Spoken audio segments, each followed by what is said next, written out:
I'm Vin. I'm Sori. And this is our room. It's our studio.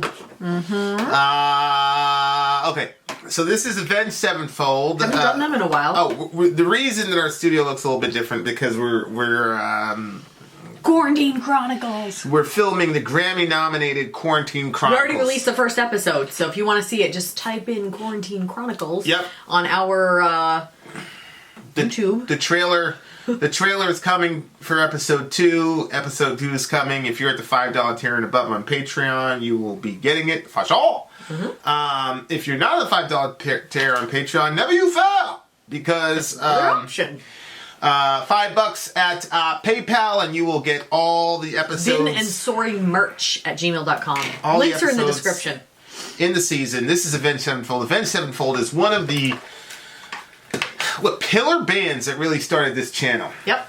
You know, like we did a Slipknot song, and then a bunch of people asked for Avenged Sevenfold. One guy asked for Avenged Sevenfold. So we did the Avenged Sevenfold song, and then the Avenged Sevenfold fans came out like crazy, even more than Slipknot fans did at the beginning. Yep. And so we ended up doing like, there was one week we did like 3 or 4 of them in a row. Yeah. I actually like... I was like, the whole world wants Avenged Sevenfold. Yeah, I know. Wow, like. this is the biggest band in the world. And we didn't know how algorithm worked or anything like that.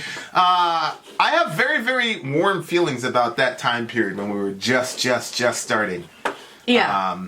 It's kind of a naive. We didn't really know. I was nervous. We did. Yeah, I remember. Look into the camera. Look at the green dot. Yep, you had to keep repeating. I was telling you to look at the green dot because we were doing it from the computer. Remember this? Oh my gosh, we were doing this on this slow ass computer. I remember that. Oh my gosh, that's crazy. Anyway, memory lane, ladies and gents. Well, we're back. We're back. We're about to do Nightmare. Nightmare, Avenged Sevenfold. This was highly requested, and that's when we said, well, we got to listen to other bands, and we never got back to Nightmare. So here we are. We're here now. And go. Oh, it's already started creepy. It's the title track. Oh, that off sound of kids' things.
Nightmare!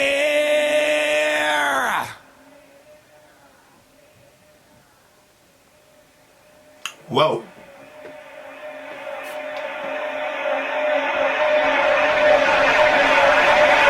Yikes. Creepy sounding. I have such a strange relationship with this guy's voice. Why? What do you mean? Well, on the one hand, like, your nightmare comes to life, that just grates on me. That vocal style grates on me. It reminds me of like NSYNC and the Backstreet Boys when those guys used to I feel like that's really gonna insult a lot of people. dominate TRL. They used to dominate Total Request Live. All we had was Korn got the life to So that kills me. But like the rest of, like, especially when he does the chorus, like it's like he does stuff with his voice that I feel like is first of all, I gotta hear it live. But especially, they're really good at those. Remember that song? I think it was on this record, the Tonight We All Die Young, that part? Yeah. And the way that they just did that, like, that was so beautiful. Oh, and gosh, like his it voice. was. It wasn't at that level, but like in the bridge, especially around here when it got super melodic. Which is the Lost Hit the Wall, Watch You Crawl part. Well, this one right here, like calling from above, the signals above, that part, that part was like, it was kind of like that, like the bridge in the middle of that other song.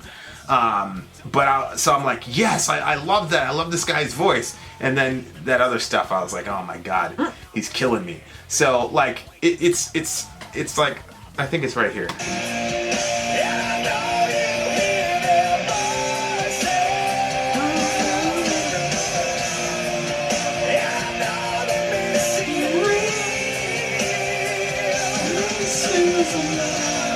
Like, I love that. Yeah. I love that. I love that he was able to like bravely do that and put that in rock music. But like the nightmare, like I can't do it. Can't do it. If I didn't know this band, yeah, I would have been like checked out like right from the first word. Really? Oh yeah, I can't stand the vocals because it just reminds me of like it's gonna be me. You know, like the Backstreet Boys and things. I can't do it. I can't. I'm sorry. I'm sorry. Don't be mad at me. I like the rest of it. I love the rest. I love what he does with his voice and the other stuff. But I felt like if I was in that band, I'd be like, nah, fam, you gotta do something else. You gotta do something about that. Because you know what I do? I just play the NSYNC thing. I'd be like, you want to sound like those guys? We're metal, man. Well, I see what you're saying. I didn't pick up on that, but ding, ding, ding, ding, ding, ding, ding, ding, ding, ding. I mean, and on top of that, he's a beautiful brother. So it's like, you know, you're a good-looking guy, then you're saying I don't know, man. I mean, but you know what? Maybe he liked NSYNC and Backstreet Boys. You know what I'm saying? Like maybe it was one of those subliminal. I did. I liked some of that stuff. Well, I mean, I wasn't allowed to listen to it, but once in a while I'd hear it at my friend's house. NSYNC I was like, too edgy. Okay. Too edgy for her. No falling in love with no boy bands. Oh my gosh. I had no desire to fall in love with boy bands. Actually, I always used to tell my friends I thought it was really weird.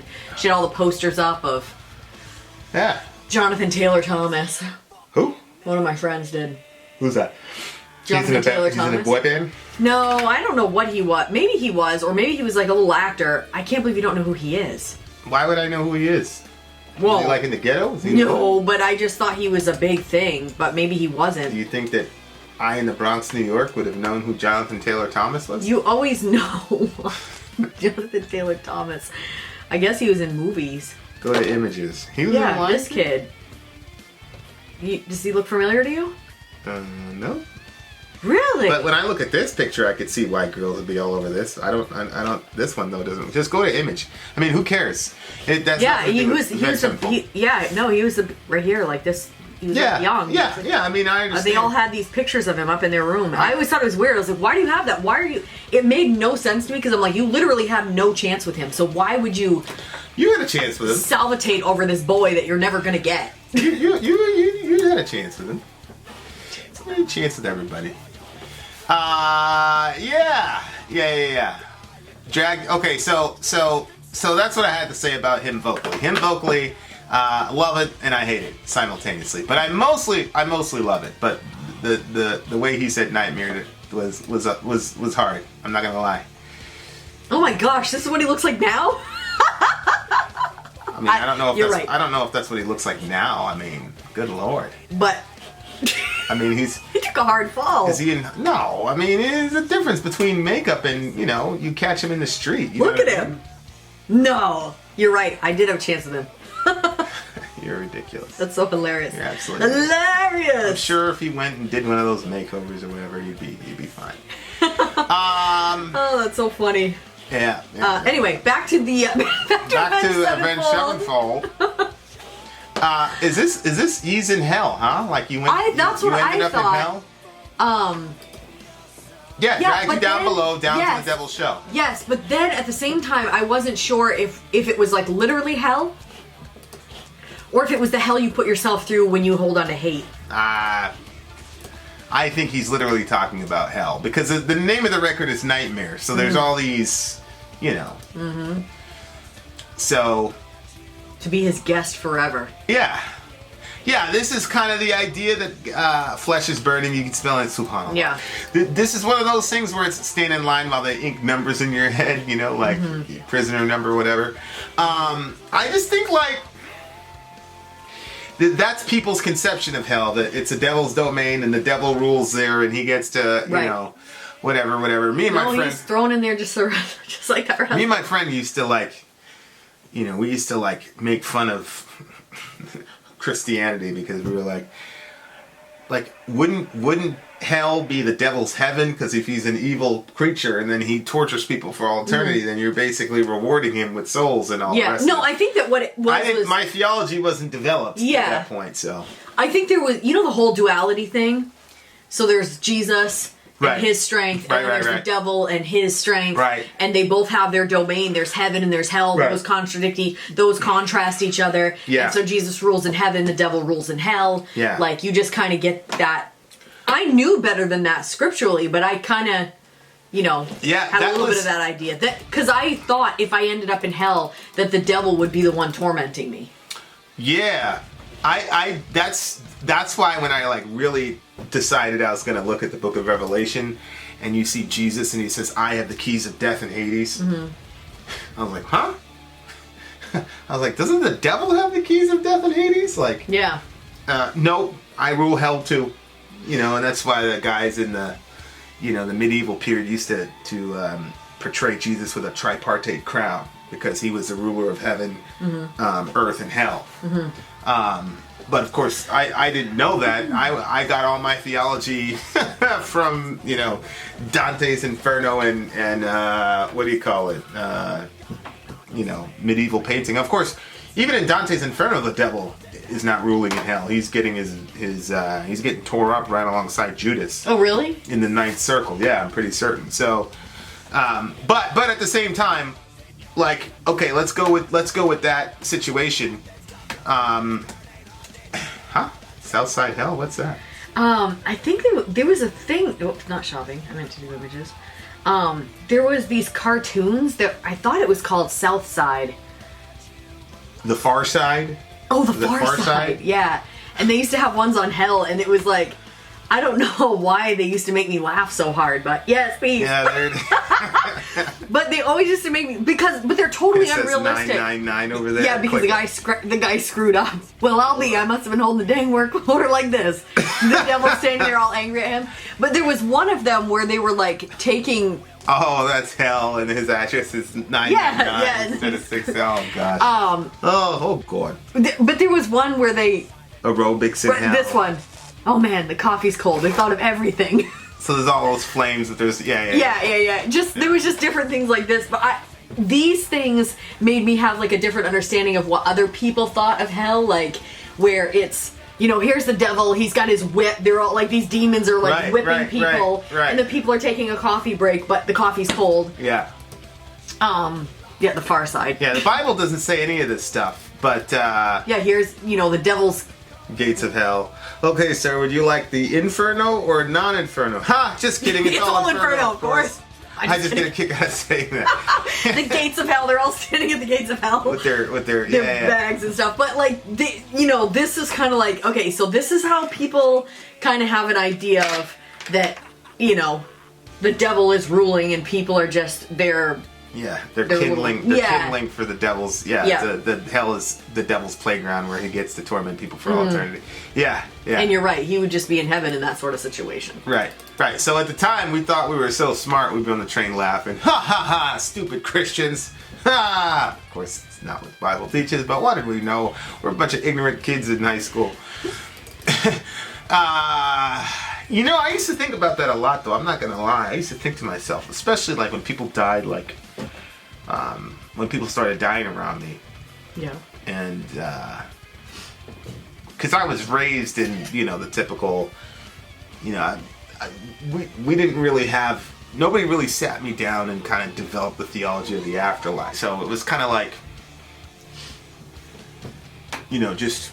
Yeah, you know, I go to hell and they burn, blah, blah, blah. My mom really, you know, my mom and I talked about a lot of stuff. I cannot recall ever once talking to her about hell. Really? We talked about the afterlife. We talked about the rapture. We talked about the Antichrist. We never, the worst we got was how the world would be when the Antichrist showed up if you got left behind in the rapture. We never talked about hell. No, go ahead. We talked about hell. So, I kind of developed all that theology myself as an 8-year-old kid. Good night. But of course, I have a much more, you know, I don't want to say sophisticated, but, you know, I've obviously now, as a grown man, have much more biblical data. Yeah. To formulate, you know, but at the time, I just, lake of fire, must be literal. You know, people were taking backstrokes in the lake of fire with gasoline draws, it's over. What? Yeah. No. Oh, yeah. Yeah, you remember that thing? I hope you're cozy in hell with a gasoline sluggy. Yeah. Sluggy for the record right now, you ain't messing with my Dougie. Yeah. That's just a thing. Gasoline draws, you know, it's like, you know what you say or whatever. But, that's a pretty terrifying way to look at the world. I thought that hell had a lot of contradictions. with it. You know what I mean? Like utter darkness, but then there's flames. Mm-hmm. But then I heard like, you know, I remember my mom talking about there being like black flames, and like that was like the big thing. I'm pretty sure that probably came from the Catholics. But there was like these black flames. But to me, hell didn't have to be logical. It didn't have to be like, it didn't matter. Right. If it was dark and there was also flames, then that's what it was. Like, I didn't question whether that made any sense at all. Did you question God's justice in burning somebody alive forever, though? No, honey, I didn't. Because I felt like people... Well, eventually I did, but not at first. No, it took a while before I kind of was like... And really, when I started stopping and considering it was... The two figures, which I've told you, I felt bad. It wasn't about regular people. It was about Judas, and it was about the devil. Those two characters. The most evil people in the Bible made me question it. Well, yeah, that's because you're very, very... Yeah, I... You know, it was weird, like, the first time I got introduced to, like, liberal Christianity, I'm not a liberal Christian, but was, you know, my famous friend, and he, you know, he's talking about hell, and... You know, Rob Bell came out with the book, you know, and all that, and everybody was like, and he was like, how could you believe that? And I'm like, what do you mean? Like, what do you mean, how can I believe it? Like, it's like, God sets people on fire forever? And I was like, I mean, I was always kind of wobbly about it, but the thing is for him, like, well, a person like me, like, you got to show me, you got to break it down exegetically. You got to show me Greek, Hebrew. You got to show me, you know how I am. You know, intertest. You got to show me the whole thing. To him, it was just a completely emotional argument. But I could never like. At the time, I was completely like, oh, it's your cognitive mind. Like everything is about the mind, and so like your emotions have nothing to do with it. I think it was another guy when I sat down with him. The author friend, and he said, well, there's a tripartite stool. He said, like, it was the mind, experience, and emotion, he said, all go into how a healthy person perceives the world. And I thought that was such a compelling idea to me. And, you know, I've since, you know, and then of course, you know, from a biblical worldview, it's like all aspects of your being have been affected by sin. So why are you acting as if your mind is completely so he's like, if you have an emotional issue with it, that's because there's something wrong here. But of course that didn't really help me because of just how I am. And so, you know, I'm not a wishful thinking type of person. Like, if that's what it says, that's what it says. And then, you know, as you read on and then you see things, you put things together, and you get introduced to Lewis and things like that, there are some very, very solid biblical arguments for. And I began to see that I had been propagandized by a certain Reformed theology, by a certain group, you know, within the fold that tried to make it sound like their way was the only way to look at it. It's a highly complex issue and all the rest of it. So no, I don't believe that God sets people on fire for all eternity. And I'll happily say I have an emotional issue with it, but I also have a scriptural issue with it. And so I think you can make a very, very good scriptural case that you do have, you know, what's called eternal conscious torment, but it's not because God is actively setting people on fire for all eternity. It's because at that point we get so like locked into our own sin that we refuse to change. And that if there was a bus that took you from hell and dropped you off at the shores of heaven, you wouldn't go in. Because you're that confirmed in that much hatred of God and yourself, really. Which is, you know, C.S. Lewis's The Great Divorce. If somebody is really, really questioning the concept of hell, like, I would encourage you to read C.S. Lewis's The Great Divorce. They also have it in an audiobook. They have it in an audiobook on you. We'll actually include the link because it's a very, very brilliant way of dealing with hell that I think he gets right. I disagree with Lewis theologically on a lot of things, but I think what he did with The Great Divorce was massively important. Although I had already developed my theology on hell long before but it would have been helpful for me to see it. But I'm actually glad because now I'm able to say, no, I believe it because of what I put together in Scripture, not because I was influenced by Clive Staples Lewis. Of course, I don't want anybody to go to hell, even if it's not literal fire. It's still not a good place to be. I mean, it's still described as torment. Yeah, watching people torment themselves is not fun either. You know, we've dealt with people who have drug addiction and massive psychotic issues and things like that, and those people torment themselves, but they are absolutely in hell, and it's not fun to watch. So the fact that I don't believe that it's, you know, a literal lake of fire, I think like God is kind of like my dad used to say, you can't cross the street without looking, you know. And he would go into like all this horrible detail about your bones cracking and destroyed and all the rest of it. Of course, I've been hit by a car before, and you don't know what's happening. I had no idea what was happening. I was hurt afterward. But when it actually happened, I had no clue what was going on. I was here, then I was here and there. All the stuff he was talking about didn't happen, but I understand now. You understand why, you know, when you're a parent, you go into these horrible, gory details to you almost overshoot it so that people go, shit, I don't want to go there. Yeah. I kind of feel it's very dangerous to say, but I feel like God is describing that place of torment in the most graphic means possible, so as to, and you kind of get. Yeah, I see what you're saying, but I think like when you live your life without peace. Like, the older that we get, the more, you know, like I've said this before, that's the one thing that I'm like, I think about a lot, and I'm like, I just want more and more peace in my life, and that doesn't mean that my circumstances have to be perfect, but I want to be at peace with my whatever circumstances. Yeah. And I think that when you make bad choices, that makes it so that way your life is in chaos. You've made the choices, and that's why your life is in chaos, but you're not at peace, and because you're not at peace, like you're kind of like in this weird tormenty spot. Like you wouldn't necessarily say, well, that person is suffering really badly, but when you look at it, they are, because they don't have peace. When you don't have peace, you suffer. You do suffer deeply, and you do, you know, so I think that... Especially if the cause of your lack of peace is you. You know, if you were the cause of my lack of peace, I was like, well, I'll just get away from her and then find peace. But if you're the source of your own lack of peace, you, wherever you are, there you are. So no, I agree. I think it's it's so even if like crazy. Even if hell isn't, we do know, like, let's say that hell is not about like your skin is going to be peeling off your body burning. Sometimes people afflict their bodies with pain because they're trying to offset the inner torment. Correct. So yeah, your skin might be not peeling off, but you want to be at no peace for the rest of your existence? I don't want that. No way. And the other thing you got is that you'll have people that do these self-immolation things, these guys who set themselves on fire. You know, and sometimes it's a religious ritual, you know, sometimes it's to make a political statement like what's happening in Tibet or whatever, but shout out to China. But you'll have people that, you know, my brother, you know, he saw some pretty terrible stuff.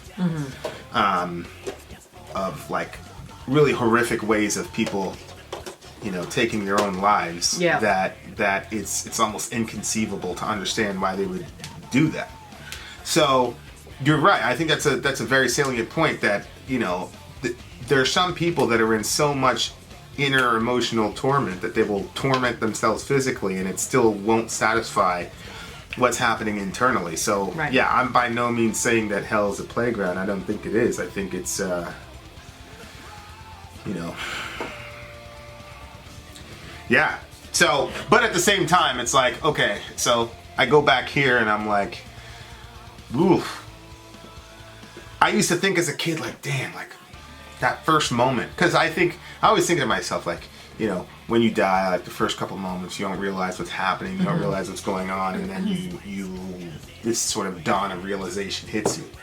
And I was always like, either way, heaven or hell, I was always like tormented by that idea of like that little section of realizing I'm dead, and then realizing, you know, whatever, like wherever you are, good night. When you were young, you thought of that? Oh my gosh. Constantly. That's so weird. I'm surprised. Constantly. Like, because... You were surprised I was thinking about dying? No. I thought about dying when I was young as well. But I never, ever had any negative thoughts about it. I always felt like I was definitely going to be in heaven. Everything was going to be okay. Well, it was other people was my issue. right? So like, especially when people started dying around me, that was the issue. Especially when people started dying and, you know, you're at a party and then you had too much to drink, you get behind the wheel and you kill you and, was it 5 other people on Christmas Eve? Right. And it's like, and I just saw those dudes and I knew how they lived their lives and whatever. And it wasn't that they were bad people, it's just that they had no regard for God whatsoever. You're right. It was just like, I appreciate it, you know, and they were always good to me. They're always, you know, I mean, they make fun of me, but everybody got made fun of. But they were good to me, they liked being around me. We were supposed to play football with those guys. That, the next day. So, it was, you know, I could just tell that they would just tell you, like, I have no interest in God, I don't care. You know, one of them was, what, 18, 19? They were all, none of those guys were in their 20s, you know. So, you know, just stuff like that. He used to just like, Yeah. So, it just realizing that moment, like, I'm so surprised that there aren't more, like I said, like horror. Somebody sent me an email. It was a Fireside. I think it was the guy who wrote about Cthulhu, whatever his name is. I forgot the guy's name. He's like a horror writer or whatever. And the guy was saying that guy's horror novels or whatever helped him greatly with his relationship with God. I was like, what are you talking about? And he goes, well, basically the guy's, I forgot the guy's name. I gotta. He's not religious in any way? No, the guy is, well, no, I don't think the guy's religious at all. But who wrote that? Call of Cthulhu. Lovecraft. So it's a video Lovecraft is the guy's name. So Lovecraft was saying that it was the unknown, and so he made this monster like Cthulhu and things like that. He was like the unknown. He said is a source of horror. You know, the horror genre was the unknown and things like that. Yeah. And so, interesting. I am so surprised. Like, we saw Hellraiser, but I'm just so surprised that there aren't more horror as pertaining to the unknown. To hell specifically, like the concept of hell and what happens and all the rest of it. Yeah, that's true. Because to me, you know, the whole "Abandon hope, all ye who enter here" from Dante is one of the most terrifying lines. Probably the scariest line I've ever heard in my entire life. No, that's true. I'm surprised that there are not more as well, because that could be a really, really, like, the horror always focuses on the lead up to your death, but then death, it's almost like that's the end of it. Right, it's like, Jason chases you, he hacks you a couple times, and, you know, like, I've been in situations where, like, you're supposed to die or whatever, and you don't feel a lot. Yeah, because the shock and... You shock your body and all that, you get flooded with endorphins. That's true. If they did that and then they led into, like, after the person died, so you, like, think the horror's over because they're dead. Yeah. And then that's just the beginning of and it's way worse. And then they figure out at some point, like, you're never going to get out of here. And they find some way to, you know, kind of like the whole Sixth Sense situation where then you find out the guy was dead the whole time, but then this never-ending corridor where you never and just like, you know, kind of like so I'm very, very surprised that there is. I'm surprised too, like a Groundhog Day. Because even the Hellraiser stuff really, like, didn't really focus on hell itself. You know, it was more about pain and people's little sexual peccadillos, and it's like, I get it, but like, that concept is absolutely terrifying concept to me. So I'm very, very surprised that I agree. People 1000% I agree. Yeah. Because I think you could make it a lot scarier than just a lake of fire, you know, especially if you take a C.S. Lewis kind of perspective on it, where people are tormenting themselves and they're locked into a certain type of mindset that they increasingly, you know, you kind of have this like a psychological entropy where it gets, you know, I think there's so many things that can be done there. There's some times when I wish I like had $1 billion and I could just shoot a movie. Maybe you could get $1 billion. It's true. It's true. Gotta keep all my cards. Hold them close to the chest. I agree. I think that would be really terrifying. Ooh. Yeah. You should have known the price of evil. It hurts to know that you belong here. That's a crazy. And then the whole idea, because people will say, well, I'm going to party in hell. I'd rather party in hell than worship in heaven, or, whatever. And like, I want to go to hell. That's where all my friends are. Right? Yeah. But if they kind of presented it like it is, the partying is going to be in heaven. Like, are you kidding me? Right. They used to say that Jesus was a drunkard and stuff like that because he was at those parties and he having a good time at them. So people thought that he was he was over the top. Well, you know what I'm saying? super religious people thought he was over the top. Yeah, and regular folks were just like, oh, yeah, but regular folks liked him around and doing all that stuff. Party. So yeah, and God's the one that invented wine. It says to make the heart of man glad. Correct. So there's definitely going to be a lot of fun. It's going to be a lot of alcohol in Jannah. That's crazy. Yeah. No, I agree with you a quadrillion %. So, yeah, but it's that's the ultimate nightmare of nightmares, huh? And it's really interesting because it's like, hey, life is made out of choices, some without appeal. Fact of the matter is, there's some decisions that are like fixed and permanent, man. Mm-hmm. You know, like, that's a hard fact of life. You know what's interesting? He says, I know you hear their voices calling from above. Ooh. I know they may seem real, these signals of love.